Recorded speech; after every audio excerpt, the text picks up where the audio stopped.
Welcome to MyBookie. You're ready to create an account and start making money, and we're here to help. And remember, you can get a bonus of up to $1,000 on your first deposit. Now you're ready to bet.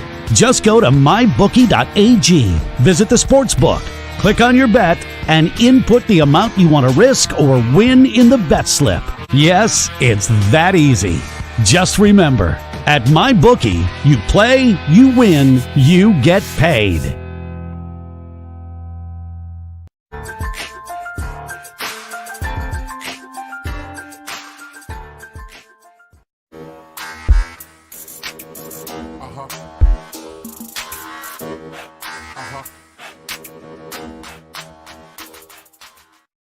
At Amazon, we're pretty good at getting things done.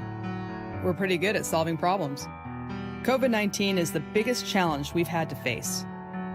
But challenges are what motivate us. Like flying masks to our employees around the world. We're doing everything we can to get you what you need, and doing everything we can to keep our people safe.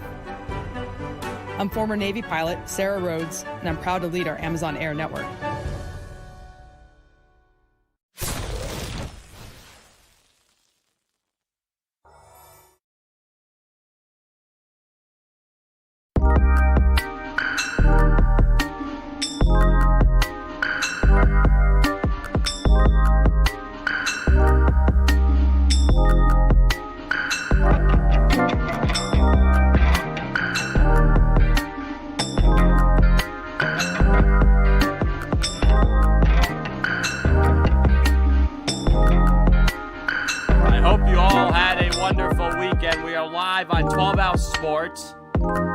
And welcome to my show, Glenn's Dynamic Sports Corner. Hope you all had a wonderful weekend.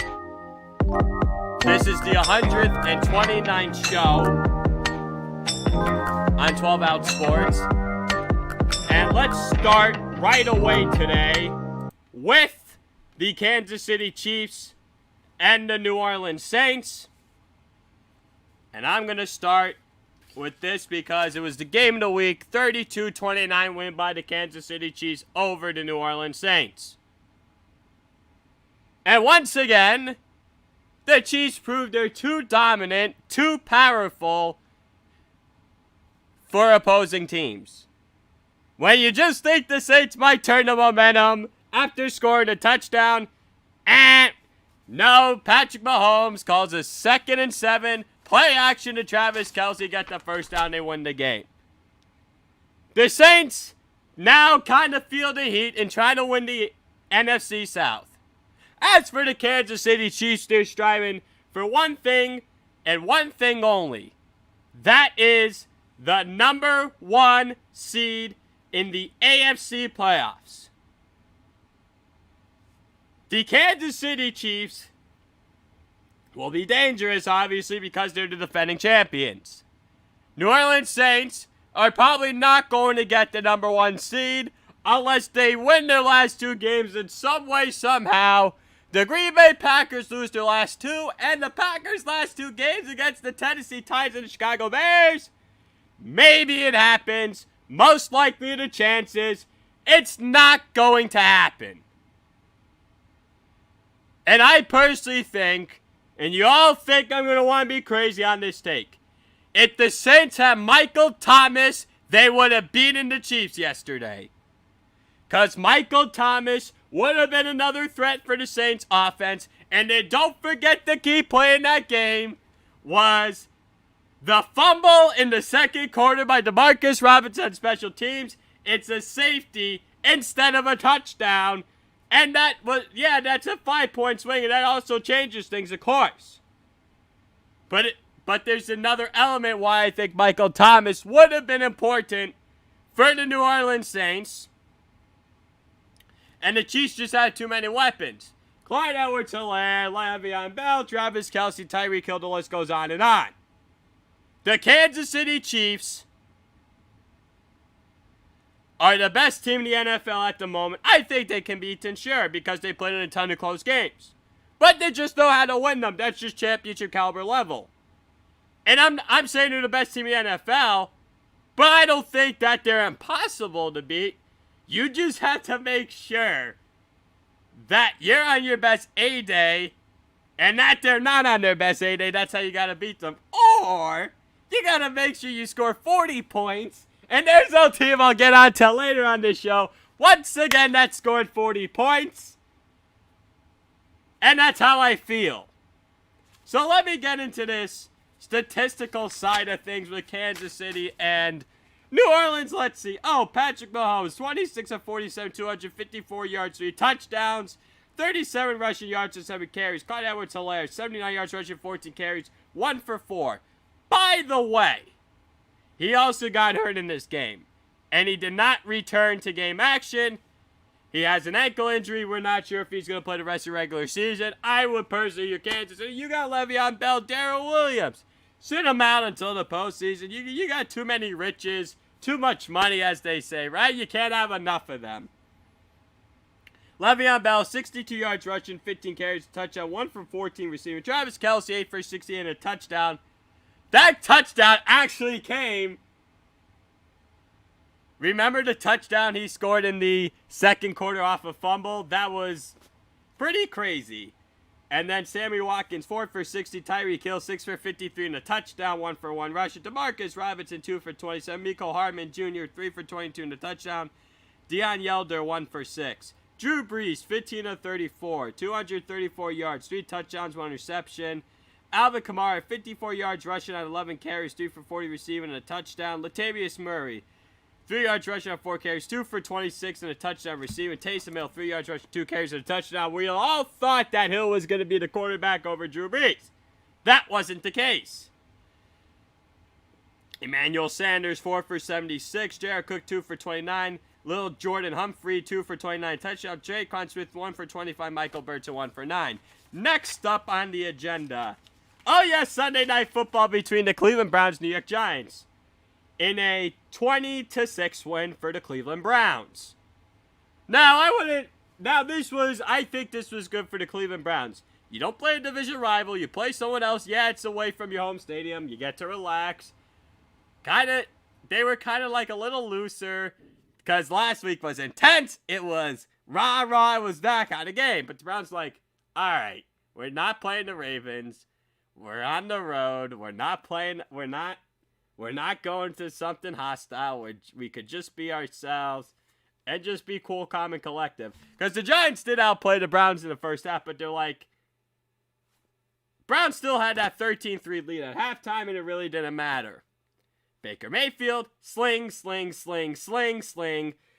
2 other wide receivers. He's been playing without Odell Beckham Jr. He just slings the ball with ease because he knows how to throw with accuracy. I mean, Kevin Stefanski, you gotta give him head coach of the year. You're 10-4. You're the number 5 seed in the AFC. You're in good shape. You would play the Tennessee Titans again, who you beaten earlier in the year. And you got a good balance. You got good cohesion, good chemistry.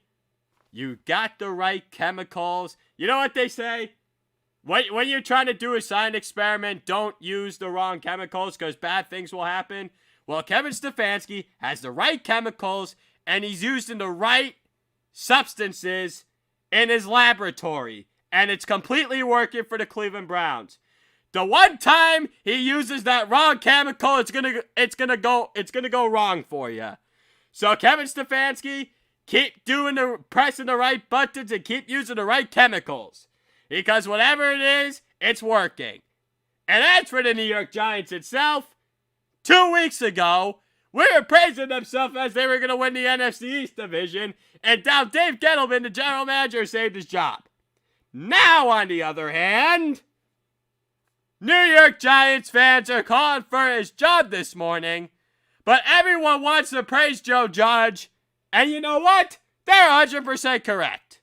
Number 1, you cannot, as I've said, Joe Judge has covered so many deficiencies for David Gettleman on this roster. I've said it time and time again. He's covered so many deficiencies on this roster, and it's not even funny. Joe Judge either needs to become the general manager himself, have more say personnel like Bill Belichick does in New England, or you bring in an offensive-minded general manager genius, because this team's got no playmakers, and you cannot win in today's NFL with having a completely awful offensive personnel. That's what the New York Giants are. And I'm going to say this right now. If the New York Giants fire Dave Gettleman because Joe Judge did not inherit Daniel Jones, I am telling you something right now. And what's today, December 21st? I will tell you this. And I will tell you this in April, that the New York Giants, if they get a top 10 pick, they will take Zach Wilson, the quarterback from BYU, and don't look at me crazy. And I'm going to tell you why. Joe Judge did not inherit Daniel Jones. Daniel Jones showed no improvement. Say what you want about the wide receivers that they don't have, I get it. But Jason Garrett as the OC worked well with Dak Prescott and Tony Romo. Another thing.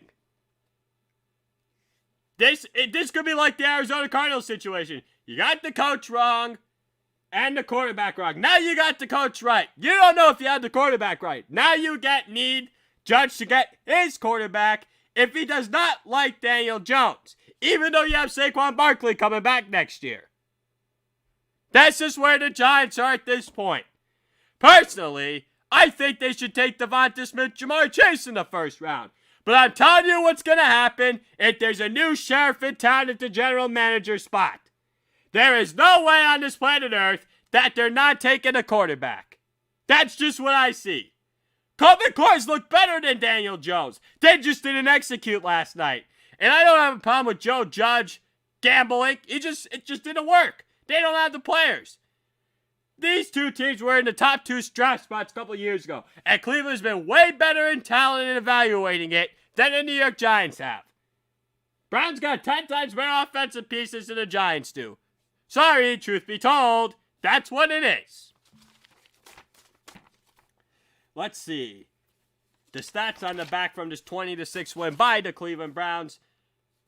Baker Mayfield, 27 of 32, 297 yards, 2 touchdowns, 11 rushing yards on 4 carries. Nick Chubb, 50 yards rushing on 15 carries and a touchdown, 2 for 16 receiving. Ah, yes, the Cleveland area code to 216.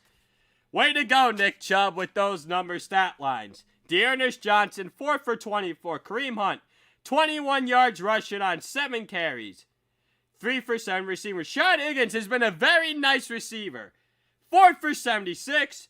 Jarvis Landry, 7 for 61, a touchdown. Austin Hooper, 5 for 41, a touchdown. Donovan Peoples-Jones, 3 for 55. Colt McCoy, 19 of 31, 221 yards. 3 yards rushing on 2 carries. Alfred Morris, 7 for 39 rushing. Wayne Gallman, 9 for 29 rushing. Darius Slayton, 4 for 74. Sterling Shepard, 4 for 51. Evan Ingram, 4 for 46. Golden Tate, 2 for 13. Deion Lewis, 2 for 14 receiving and 1 for 14 rushing. And I'm going to say this. 1 for 4 rushing, excuse me. The New York Giants, as I've said,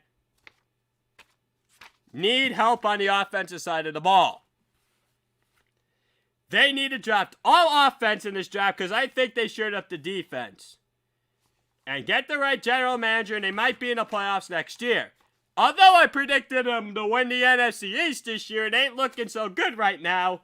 Because even though the Washington football team lost to the Seattle Seahawks by a final score of 20-15 yesterday, Washington is still in first place.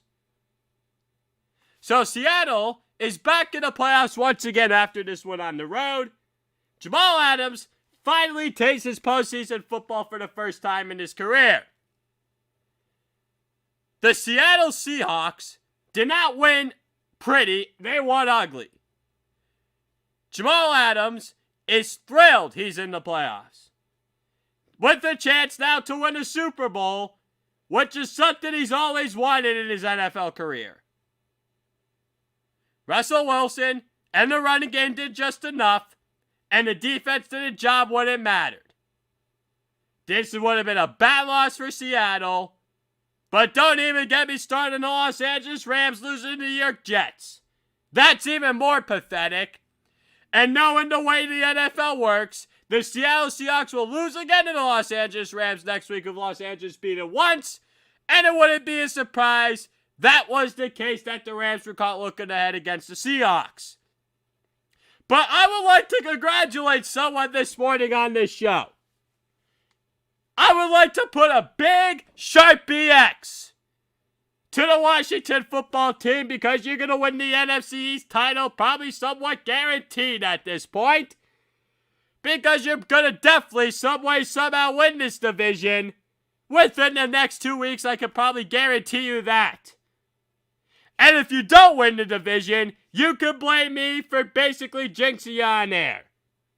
But that's the same way I guess I did it last week, where I put that big old X for the Los Angeles Rams because I thought about it yesterday, and they somehow lost to the New York Jets, and I was beside myself over it. But most importantly from this game, the Seattle Seahawks could go anywhere and win anywhere as long as they're having a good day, which is what they did. It was good enough for them. Russell Wilson completed 18 to 27 passes for 121 yards, 1 touchdown, and 1 interception. He also rushed for 52 yards on 6 carries. Chris Carson rushed for 63 yards on 15 carries. He also got 2 passes for 6 yards receiving. Carlos Hyde rushed for 55 yards on 2 carries and a touchdown. This is what I'm talking about with Seattle's running game. He also got 2 passes for 8 yards receiving. DK Metcalf, 5 for 43. He was contained. He's hot and cold. 1 week you're going to get Metcalf with over 100 yards receiving. Another week you're like, he's going to do just average. You don't know what you're going to get from him on a week-to-week basis. It's just an enigma, I guess you could say, with DK Metcalf. Next, Tyler Lockett, 4 for 34. Jacob Hollister, 2 for 17 touchdown. David Moore, 2 for 10. Freddie Swain, 1 for 3. Dwayne Haskins started his football game in place of Alex Smith due to his calf injury. Haskins completed 38 of 55 passes for 295 yards, 1 touchdown, 2 interceptions. He also rushed for 28 yards on 3 carries. J.D. McKissick rushed for 51 yards on 13 carries. Also caught 9 passes for 56 yards, receiving a touchdown. And personally, they missed Antonio Gibson. Peyton Barber, 5 yards rushing on 4 carries and a touchdown. Logan Thomas, 13 receptions for 101 yards receiving. Terry McLaurin, 7 for 77. Cam Sims, 5 for 26 receiving. Isaiah Wright, 2 for 15. Steven Sims, 1 for 11. Robert Foster, 1 for 9. Next, finally, how about Jalen Hurts in a losing effort? You know what they say? Body language is what kind of character you are. That's what Jalen Hurts is for the Philadelphia Eagles. Yeah, I know the Arizona Cardinals won 33-26, and they're hanging on to the 7th seed of the NFC playoffs right now. I understand all that. But Jalen Hurts and the Philadelphia Eagles were down 16-0. There was a safety, a blocked punt, and other issues. But the Philadelphia Eagles did not give up. They kept grinding and grinding for this quarterback. Jalen Hurts was a leader. He didn't pout once. And there was a play when they were down 33-26 in the game on the final drive. Yeah, they didn't score a touchdown, but there was a fumble. Jalen Hurts calmly picked it up, completed it to Dallas Goedert. That's what you want from a leader. He doesn't pounce. He doesn't complain. He doesn't pounce or complain. This is what leaders are all about. And once again, as I said last week, the Philadelphia Eagles have a franchise quarterback in Jalen Hurts, and here we are. Why does Doug Peterson need to wait and announce a starting quarterback when he knows the starting quarterback is? Oh, that's right, because there's still that little Carson Wentz saga in the locker room. That is like, me, coach, put me in. No, thank you. This guy's playing well, and he gives us the best chance to win, and we're still outside chance that we make the playoffs. So there is that. And this will, as I've said, too little, too late for the Philadelphia Eagles. And there was a rumor yesterday that Carson Wentz wants out of Philadelphia if Jalen Hurts is the starter next year. Well, Carson Wentz, you're out of Philadelphia. Your time's up. Tick-tock, tick-tock. Go find somewhere else to play. Your time is up in Philadelphia. Whether you want to admit it or not. You need a new change of scenery. But who even wants your attitude at this point? Someone's got to take you. Frank Reich will probably be more than happy to take you. It's just going to depend if they want to stick with Phillip Rivers or Jacoby Brissett or not. And if they keep Phillip Rivers, then who wants you? Bill Belichick? But if I was Bill Belichick, I'd rather have Matthew Stafford. Or Cam Newton, or bring back Cam Newton for a year. That's what I would do if I was Belichick. But this is a dicey situation in Philadelphia because I don't know if Wentz is a team player. Is this more about the team, or is Wentz more about himself and wanting to play? This is what this is about, and this is what his brand has become. Jalen Hurts has put himself and the team first. Doug Peterson likes Jalen Hurts' attitude. The Eagles team likes his attitude. Why don't likes his attitude? Alshon Jeffrey. Yes, Alshon Jeffrey is a wonderful wide receiver in the NFL. He's been a pro at this all his career. And Alshon Jeffrey is all of a sudden playing much better. Gee, I wonder why. And there are some Philadelphia fans on Twitter that are like, this is Alshon Jeffrey leaking the Carson Wentz side. Get over it. No, this is not Alshon Jeffrey leaking anything. Stop believing this. That this is Alshon Jeffrey's side of things, that he's leaking this and wants to run Wentz out of town. The only thing that's running Wentz out of town is his play. And the media that talks about his poor play, that's what's running him out of town. It's not Alshon Jeffrey, it's his poor play. Are you not blinded? Now I know the offensive line was horrible early in the game, but they gelled together. This team didn't quit. Sorry if I'm disrespecting the Arizona Cardinals, but I feel like Jalen Hurts is a bigger story in this game. Can you please tell me if I'm wrong? I'm not trying to discredit Kyler Murray, DeAndre Hopkins. They were fantastic in their second year together. Well, Kyler Murray in his second year with Arizona and DeAndre Hopkins in his first year with Kyler Murray. Oh, and DeAndre Hopkins is going to slip the playoffs again. While, the Houston Texans are out of it, and they're going to give the Miami Dolphins 2 great draft choices because they're not very good this year. Very interesting. So, Kyler Murray completed 27 of 36 passes for 406 yards, 3 touchdowns, 1 interception. He also rushed for 29 yards on 8 carries and a touchdown. Andy Lee completed a 26-yard pass on a fake punt. Chase Edmonds had 11 carries for 47 yards rushing. Kenyon Drake, 26 yards rushing on 10 carries. DeAndre Hopkins caught 9 for 169, receiving a touchdown. Keyshawn Johnson, 2 for 38. Larry Fitzgerald, 3 for 35, a touchdown. Christian Kirk, 3 for 33. Dan Arnold, 3 for 54. And then Jalen Hurts completed 24 of 44 passes for 338 yards and 3 touchdowns. He also rushed for 63 yards and 11 carries and a touchdown. Miles Sanders rushed for 64 yards and 17 carries. Oh, he's playing well now, too. It's not that Miles Sanders is horrible. He's now playing better. He also caught 1 pass for 26 yards receiving. Zach Ertz caught 2 passes for 69 yards receiving. Alshon Jeffrey, 2 for 63. Jalen Reagor, 5 for 49. Quez Watkins, 3 for 40 and a touchdown. Dallas Goedert, 4 for 39. Travis Fulgham, 2 for 30. Greg Ward Jr., 4 for 15 and 2 touchdowns. Boston Scott caught 1 pass for 7 yards receiving.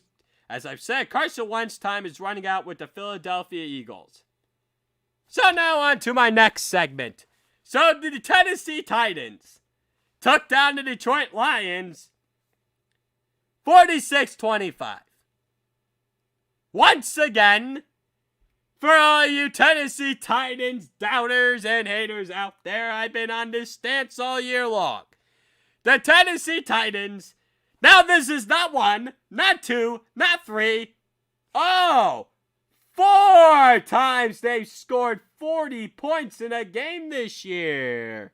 Over 40, they had a 46 total yesterday.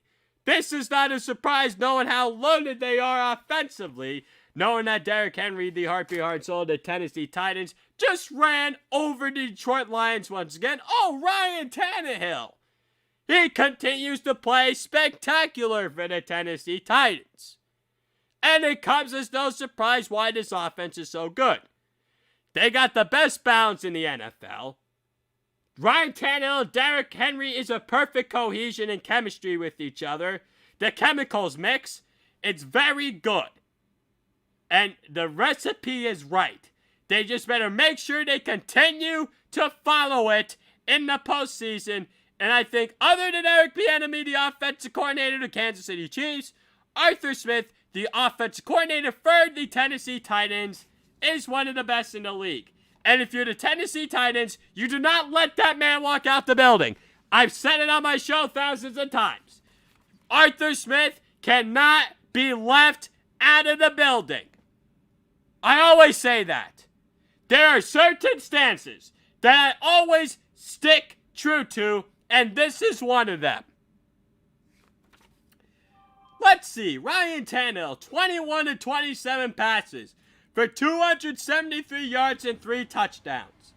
He rushed for 21 yards on 3 carries and 2 touchdowns. Derrick Henry rushed for 147 yards on 24 carries and a touchdown. Darrington Evans rushed for 30 yards and 8 carries. He also got 2 passes for 27 yards receiving a touchdown. I knew that touchdown late in the game. Tannehill was just trying to get to him so he could score a touchdown. I knew that was the case. I saw it. And then Corey Davis, 4 passes for 110 yards receiving a touchdown. Man, that guy's been money this year.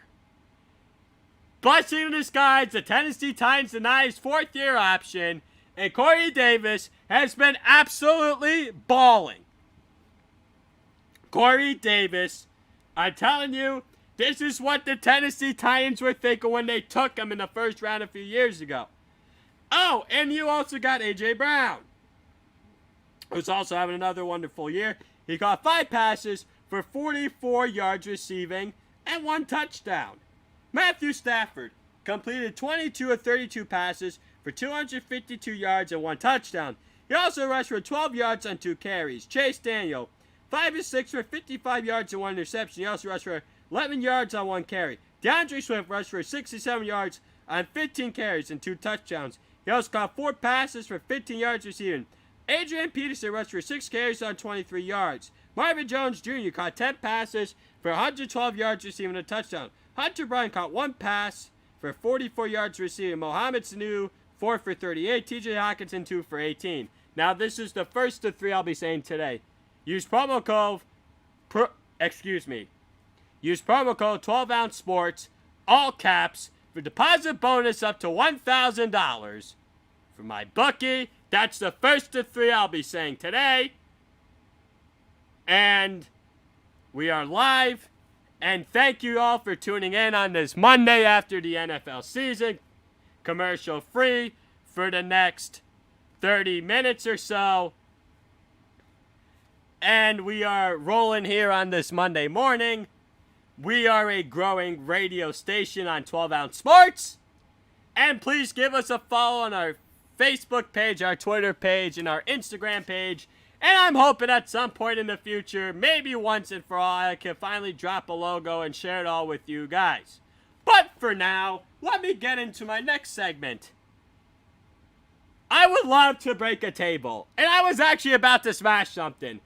Bills Mafia! Welcome to Bills Mafia, baby! You won the AFC East title, congratulations! First time since 1995. And the first team in the AFC East not to do so, not named the New England Patriots since the 2008 Miami Dolphins when they won 11-5 with Chad Pennington as the number 3 seed in the AFC. So, Josh Allen, the heart and soul of the Buffalo Bills, continues to get it done and is playing at an MVP level this year for the Buffalo Bills. I'm telling you, Josh Allen is going to finish top 5 in MVP votes. Does a lot of things with grace and class. He is a fan favorite. He's probably going to get Pro Bowl, but he's thinking Super Bowl with the Buffalo Bills. And they dominated the Denver Broncos on Saturday, 48-19. And I don't know if you saw that video when the Buffalo Bills got back to the airport, but that was fun, that was fascinating, that was inspiring. I am happy for the Buffalo Bills fan base. But there was something funny and interesting from a New England Patriots fan, surprise, surprise. You know how they like to ruin the mood on certain people. And there was a meme, something about, when the Buffalo Bills get to the Super Bowl, that's if they get to the Super Bowl out of the AFC, but then when they realize Tom Brady is there to crush their hopes. Let's not please ruin Buffalo Bills fans' day, please, New England Patriots fans. You had your run at the AFC East. You won all the Super Bowls. Can you please not share with the others? You don't need to be greedy. No need to be greedy. Come on. You know what I'm saying? You know what they say? Come on, man. Really? Come on. Don't do that. The Buffalo Bills. Yeah, everyone's talking about Buffalo, Buffalo, Buffalo, Buffalo. They're the talk of the town, the AFC. They might be being more talked about than Kansas City. But that's fine. That's fine. Ladies and gentlemen, I've been saying this all along. The way the playoffs are shaped up to be, and I'm not changing my stance, Kansas City Chiefs versus the Tennessee Titans rematch. I'm telling you, experience matters. And I know what you're saying right now, but Glenn, Josh Allen, Buffalo Bills, please put some respect on their name. I am. I didn't say they're going one and done in the playoffs. I didn't say that they couldn't beat the Kansas City Chiefs. Now, did I? I didn't say, oh, then there's no chance. But as I've said on this show, there are certain stances that I will continue to nail the hammer on until the very end, until it doesn't happen. That's one of them. That is one of them, and I'm not changing it. And if you think I'm going to change it, well, then you're going to have to knock a hammer on my head or something. Because there's no chance that I'm changing my stance on it. Sorry. Truth hurts. That's all I'm going to say on it. So now 48-19 win for the Buffalo Bills. As I've said, the Buffalo Bills have won the AFC East title for the first time since 1995. They're the first team not named the New England Patriots to win the AFC East title since the Miami Dolphins in 2008. Josh Allen completed 28 of 40 passes for 359 yards and 2 touchdowns. He also rushed for 33 yards on 3 carries and 2 touchdowns. Zach Moss rushed for 81 yards on 13 carries. Devin Singletary rushed for 68 yards on 8 carries and a touchdown. He also got 3 passes for 16 yards receiving. Stephon Diggs. Now this was probably the acquisition of the year. 11 receptions for 147 yards receiving. Cole Beasley, 8 for 112, and a tremendous slot receiver. Dawson Knox, 2 for 36 and a touchdown. Jake Gumrow caught a 22-yard touchdown reception in the second quarter for Buffalo. Gabriel Davis, he's hot and cold. Like I said, he's an enigma sometimes. He caught 2 passes for 18 yards receiving. Isaiah McKenzie, 1 for 8. Drew Lock completed 20 of 32 passes for 132 yards and 1 touchdown. Denver Broncos need to figure out if he's the future or not. Melvin Gordon, the second, rushed for 61 yards and 11 carries and 2 touchdowns. He also got 4 passes for 20 yards receiving. Philip Lindsay rushed for 38 yards on 11 carries. Noah Fant, 8 for 68 receiving a touchdown.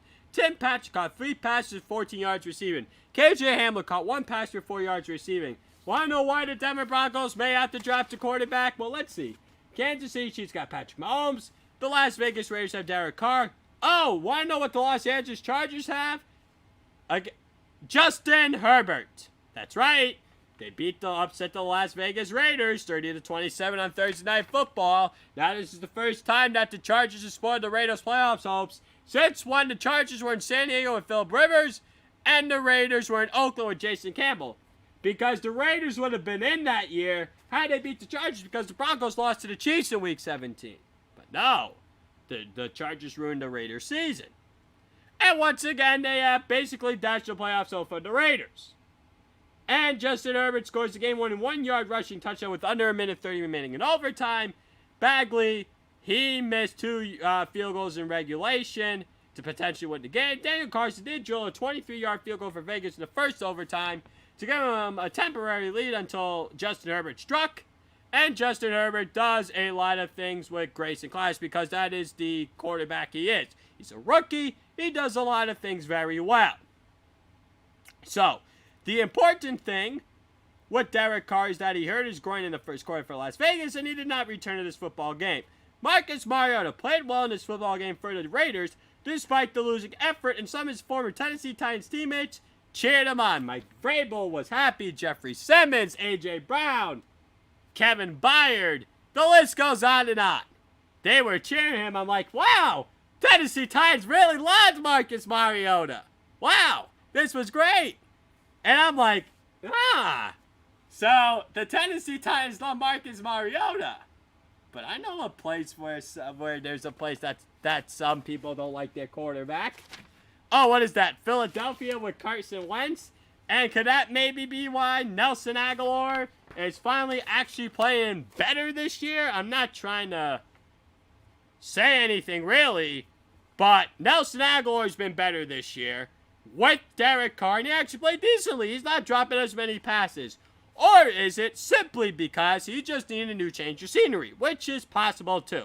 That's the more likely of the two scenarios. I'm just throwing these nonsense out there for whatever reason for you guys to think about. So in this game with the Chargers and the Raiders, Justin Herbert once again completed 22 of 32 passes for 314 yards and 2 touchdowns. He also rushed for 14 yards on 4 carries and a score. Austin Eckler rushed for 60 yards on 13 carries. He also got 4 passes for 19 yards receiving. Kalen Ballage had 8 carries for 11 yards rushing and a touchdown. Jalen Guyton, 4 for 91 yards receiving. He also rushed for 4 yards and 1 carry. Hunter Henry, 5 for 65 and a touchdown. Tyron Johnson, 3 for 61 and a touchdown. KJ Hill, 3 for 39 yards receiving. Mike Williams caught 2 passes for 22 yards receiving. Keenan Allen caught 1 pass for 17 yards receiving. Him and Mike Williams were on a snap count because of their injuries. And Allen minus 1 yards rushing on 1 carry. That was just a play just to make sure that Justin Herbert was not going to lose yardage on the play. Now, moving on to the Raiders, Derek Carr completed 3 of 6 passes for 53 yards receiving before he came out. Josh Jacobs rushed for 76 yards on 26 carries and a touchdown. He also caught 3 passes for 38 yards receiving. Devontae Booker rushed for 12 yards and 3 carries. Marcus Mariota completed 17 of 28 passes, 226 yards, 1 touchdown, 1 interception. He also rushed for 88 yards and 9 carries, a touchdown. Did this game prove that he's a reliable backup in the NFL? 100% relatively, absolutely. Another guy, maybe just need to change the scenery. He had one good year with the Tennessee Titans, and it just didn't work out. Not because Tennessee didn't like him, just didn't work out. Just happens. Happens to the best of us. You just need changes. Darren Waller had a monster game. He caught 9 passes for 150 yards and a touchdown. Foster Moreau caught 1 pass for 22 yards receiving. Nelson Aguilar caught 4 passes for 49 yards receiving. Zay Jones caught 1 pass for 9 yards receiving. And he dropped a key pass late in regulation for Vegas, which led to an interception by Chris Harris Jr. They could have won the game in regulation had it not been picked off. Jalen Richard caught 1 pass for 7 yards receiving. Hunter Renfrow caught 1 pass for 4 yards receiving. All right. Where's that bad man Aaron Rodgers? He wasn't exactly a bad man on Saturday night, but he did well just enough to lead to the Green Bay Packers to a 21-13 win over the Carolina Panthers. But this is because of how well Aaron Jones has run the football this year. Aaron Jones I thought this man was a one-year wonder. Boy, was I proven wrong like like everybody else. Okay, I'm not perfect. I admit I'm not perfect. But Aaron Jones is a top 10 running back in the NFL. He doesn't have a breakaway speed like a Derrick Henry or a Saquon Barkley or Ezekiel Elliott. He's just a hard-nosed, tough runner who knows how to seek holes, who knows how to hit the hole. And before everyone says, well, the Green Bay Packers only beat the Carolina Panthers by 8 points. Well, they gave the Kansas City Chiefs a game, only lost to them by 2. And they lost to other good teams close. It's just Carolina's rebuilding under Matt Rule. There's nothing wrong with that. And then Aaron Rodgers completed 20 of 29 passes for 143 yards and 1 touchdown. He also rushed for 26 yards and 5 carries and a touchdown. Aaron Jones rushed for 145 yards and 20 carries and a touchdown. He also got 3 passes for 13 yards receiving. A.J. Dillon rushed for 18 yards and 1 carry. Jamal Williams rushed for 6 yards and 1 carry. He also got 2 passes for 14 yards receiving. Alan Lazard caught 5 passes for 56 yards receiving. Devontae Adams caught 7 passes for 42 yards receiving.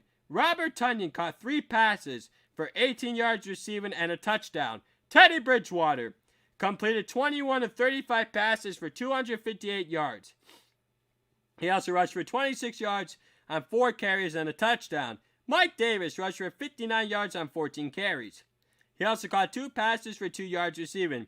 Rodney Smith rushed for 23 yards on 4 carries. He also caught 3 for 24 receiving. DJ Moore caught 6 passes for 131 yards receiving. Curtis Samuel caught 4 passes for 42 yards receiving. Ian Thomas, 3 for 29. Robbie Anderson caught 2 for 21. Alex Arma, 1 for 9. Use promo code 12OutSports, all caps, for a deposit bonus up to $1,000. For my bookie, that's my second ad read out of 3 I will be doing today. And once again, as I'm saying here on this live show, please give us a follow on our 12 Out Sports page on Twitter, Facebook, and Instagram. We are a growing company, radio listeners, followers. Great job to everyone so far, not only my show, but for everyone else. Big shout out to Cody Jensen and Beck. You do a wonderful job here, and keep it going. And I will continue now with my next segment. The San Francisco 49ers and the Dallas Cowboys. The Dallas Cowboys, and this was my upset pick of the week, took down the San Francisco 49ers by a final score of 41-33. Andy Dalton completed 19 of 33 passes for 209 yards and 2 touchdowns. He also rushed for 8 yards on 2 carries. Tony Pollard rushed for 69 yards on 12 carries and 2 touchdowns. He played well in place of Ezekiel Elliott, who is now playing due to a calf injury. Boy, does that Ezekiel Elliott contract look downright terrible at the moment.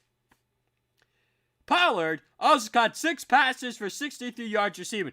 And if you ask me, Tony Pollard's a better running back than Ezekiel Elliott. CeeDee Lamb caught 5 passes for 85 yards receiving.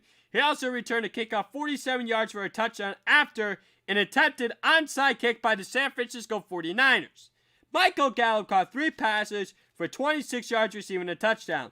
Dalton Schultz caught 2 passes for 14 yards receiving a touchdown. Amari Cooper caught 2 passes for 10 yards receiving. Nick Mullins completed 21 of 36 passes for 219 yards and 2 interceptions. Don't you think they missed Jimmy Garoppolo for the San Francisco 49ers? Because I'm going to tell you this. The San Francisco 49ers, for all you guys that want to push him out of town, not happening. Sign this man to a lifetime contract until he retires. You were 13-3. You got to the Super Bowl and were an overthrown Emmanuel Sanders touchdown away from winning the Super Bowl. This team's got talent. You have some healthy bodies. Yeah, I know you had George Kittle out. Yeah, I know you had Nick Bosa out. But I'm going to say it time and time again. Jimmy Garoppolo is probably not going to play this year for the rest of the season due to his ankle injury. So the 49ers might get a better draft pick, which is interesting. I'm going to explain to you why. if the San Francisco 49ers get a top 10 pick, there will be tons of phone calls. If a team needs to draft a Zach Wilson from BYU, a Mac Jones from Alabama, or a Trey Lance from North Dakota State, and I think Kyle Trask from Florida is a reach. But you know there's going to be a team that calls the San Francisco 49ers and takes the quarterback. You know that's going to happen. Or if you're the San Francisco 49ers, do you just take the best player available with already the plethora and riches of talent you have on the roster because you know you're going to bounce back next year? That's what head coach Kyle Shanahan and general manager John Lynch have to be thinking at this point in time. They must be thinking, yeah, we're going to try and play and win these last 2 games, when in reality, they're probably not going to win the last 2 games. That's what I feel like with the San Francisco 49ers. That's what I think about it at this point. C.J. Beathard completed 5 of 7 passes for 100 yards and 1 touchdown, and that 1 touchdown was a 49-yard Hail Mary to Kendrick Bourne as time expired. And Kendrick Bourne wasn't doing this whole celebration thing. Oh, look at me. Oh, okay, I scored a touchdown. Big whoop-de-doo. Raheem Mostert rushed for 68 yards on 14 carries. Jeff Wilson Jr. rushed for 60 yards on 16 carries and a touchdown. Kendrick Bourne caught 4 passes for 86 yards receiving a touchdown. Brandon Ayuk caught 9 passes for 73 yards receiving a touchdown. Richie James caught 4 passes for 56 yards receiving. Jordan Reed caught 2 passes for 18 yards receiving a touchdown. My last NFL game recap segment until I get into some NBA and NHL quickly. Minnesota Vikings versus Chicago Bears. So the Chicago Bears took down the Minnesota Vikings by a final score of 33-27. Mitchell Trubisky completed 15 to 21 passes for 202 yards, 1 touchdown, 1 interception. He also rushed for 8 carries. He had 8 carries for 34 yards rushing. Allen Robinson caught 4 passes for 83 yards receiving. He's going to be getting a big payday from someone this offseason. Next up, Darnell Mooney caught 4 passes for 49 yards receiving and a touchdown. He's been a decent number 2, but he's obviously not a number 1 wide receiver for the Chicago Bears. David Montgomery rushed for 146 yards on 32 carries and 2 touchdowns, and this is what they were waiting for, Chicago. You finally figured it out that you need to run first with this team, and also, Mitchell Trubisky has been running better, has been playing better. Maybe he's their quarterback for 1 more year. He also caught 1 pass for 16 yards receiving. That's David Montgomery. Kirk Cousins completed 24-35 passes for 271 yards, 2 touchdowns, 1 interception. He also rushed for 25 yards and 3 carries. Dalvin Cook rushed for 132 yards and 24 carries and a touchdown. He also caught 5 passes for 27 yards receiving. Justin Jefferson, 8 passes for 104 yards receiving. He continues to make his case for Offensive Rookie of the Year. Tyler Conklin caught 3 passes for 57 yards receiving and a touchdown. Ernst Smith Jr. caught 3 passes for 27 yards receiving. Chad Bebe caught 2 passes for 21 yards receiving. Adam Thielen caught 2 passes for 11 yards receiving a touchdown. With the win, the Chicago Bears are still alive for the 7th and final playoff spot in the NFC. And the Minnesota Vikings playoffs hopes are dashed. And will they get rid of Mike Zimmer at the end of the year? That's an interesting head coaching thing to keep an eye on. And I wasn't going to talk about the Baltimore Ravens smacking down the Jacksonville Jaguars. Yeah, I know I'm doing shows live here in Baltimore. I'm like, you know what? Baltimore destroyed the Jacksonville Jaguars. Anything else I really need to talk there? Or as well for the New York Jets beating the Los Angeles Rams. I'm just so disgusted about that. I mean, even the Jets can't get losing right. And Jets fans are upset, and I don't blame them. But then you got players like Mekhi Becton. They're like, yeah, we don't want to lose games. I understand the business. So now let me move on to my NBA segment. Opening week preview, as in tomorrow's games. Finally, we have the NBA coming back. So tomorrow's games features the Brooklyn Nets over the Golden State Warriors, and I think Brooklyn takes down Golden State 114-99. The Los Angeles Lakers also play the Los Angeles Clippers tomorrow night, and I think the Lakers beat the Clippers 121-116. This is going to be fun. The Lakers are going to raise the banner tomorrow night. LeBron James, Anthony Davis. This is just going to be a fun year. LeBron James, the heart behind soul of the Los Angeles Lakers. This is now he wants to prove back-to-back championships is what he wants. And that would be the first time since he did it in Miami back in 2012 and 2013 for himself. But the last time having the NBA was the 2017 and 2018 Golden State Warriors. And the last time the Los Angeles Lakers did it was in 2009 and 2010 when they beat the Orlando Magic and the Boston Celtics. So everyone's saying the Los Angeles Lakers are going to be better this year. And I cannot tell you, and I tell my brother Jake this all the time, I cannot tell you how many times I cannot stand the phrase, this team is better this year than it was last year. You know what my translation of that is? The translation is, knocked out in the playoffs before you get to the finals and no championship to show for it. I don't know how many of you guys have experienced or witnessed it in your minds. I don't know if I'm telling the truth here or it's another one of my conspiracies, but I'm telling you, every time I hear that, when they say this team is better than they were last year, there's always something to it. I'll give you an example. When the two examples in the NFL. Example number one. The New York Giants, when they beat the New England Patriots in 2007, 10-6. And they beat the New England Patriots in the Super Bowl. Following year, everyone's saying the New York Giants were better. Better team than the team that won the Super Bowl. Started 12-1. Plaxico Burress shoots himself. What happens? They go one and done. Next example. Green Bay Packers. They go 10-6. They're the 6th seed in the wild card in the NFC. Go on to win the Super Bowl with Aaron Rodgers despite all the injuries they have. Next year, everyone says Green Bay's better than they were the previous year. Green Bay was 15-1. What happened? You lost to the New York Giants in the NFC divisional round. I just gave you two examples. I'm not making it up. If you want to believe me, if you don't want to believe me, fine. That's your call. But I'm telling you, that's just what I've seen in the sports world when it's come to that stuff. I mean, I've seen it happen, and you can take my word for it, you cannot take my word for it. But I'm just telling you, that's what I've seen when people have said, this team is better this year than it was last year. Which is why I cannot stand the phrase. I personally think the phrase is overrated itself. And I don't think you've heard me on this show one time say they're better than they were. They're better this year than they were last year. That I will never say on this show. All you fans, all you followers, all you listeners, if I dare ever say that on this show, you can hold me accountable. Please do. I recommend you holding me accountable if I ever say that on this show. Because I don't want to do that. I personally I just don't think it's a good thing. I just don't like that phrase. It just bothers me. I don't know why, but it seems to bother me.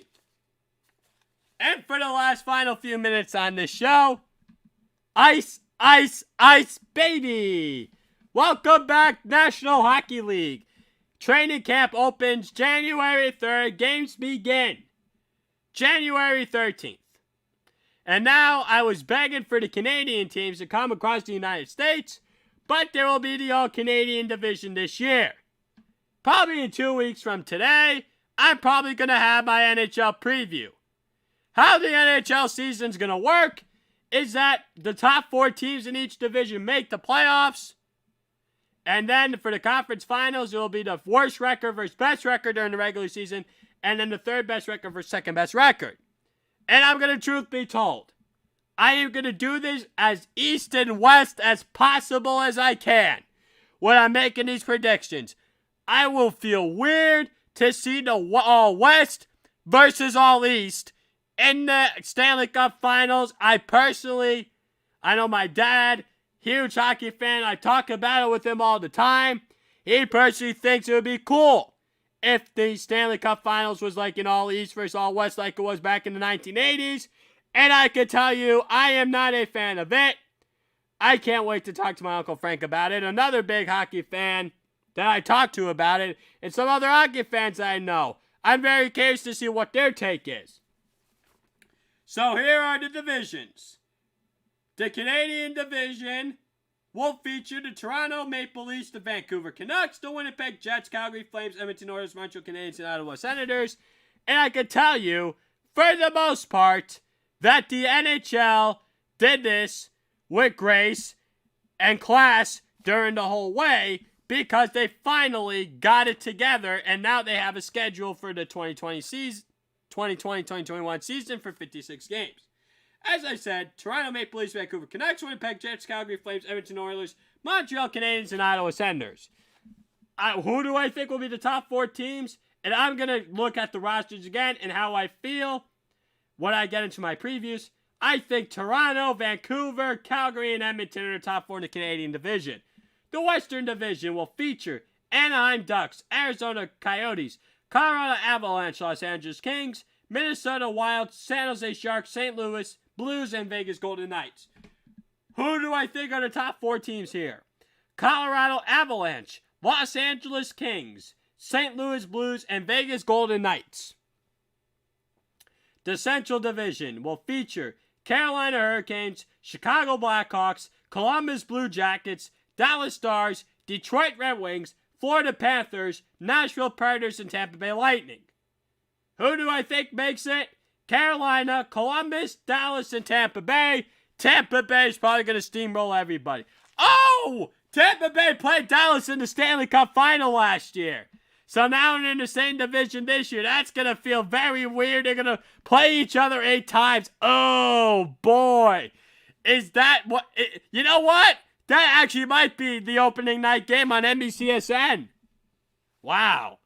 Dallas and Tampa Bay in the same division this year.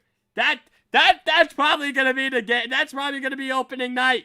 It's when Tampa Bay hoists the banner. And when they have to, and they're going to have probably 4,000 fans because Florida is going to have like a limited amount of fans because they don't mind having fans during the coronavirus time period.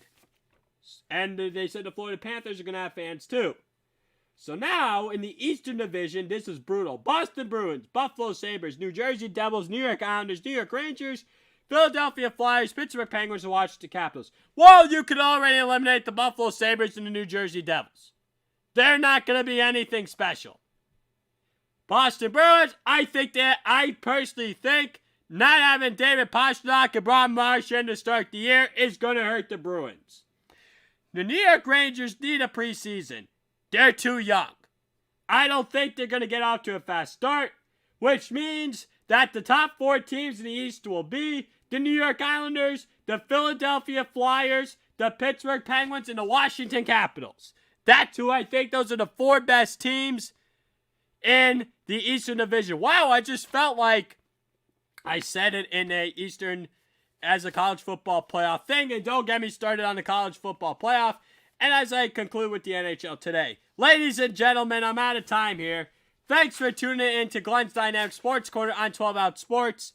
I hope you all enjoy the rest of your day, as well done nonetheless. I'll be back on the air at the same time on Thursday to maybe have some more NHL talk, NBA game recaps from opening night, Christmas Day game preview, Week 16 NFL preview, bold predictions, top 10 NFL teams entering Week 16 the NFL season, playoff scenarios, and a bunch of other topics. Use 12 Out Sports, all caps, for deposit bonus up to $1,000 for my bookie. And ladies and gentlemen, I hope you all enjoy the rest of your day.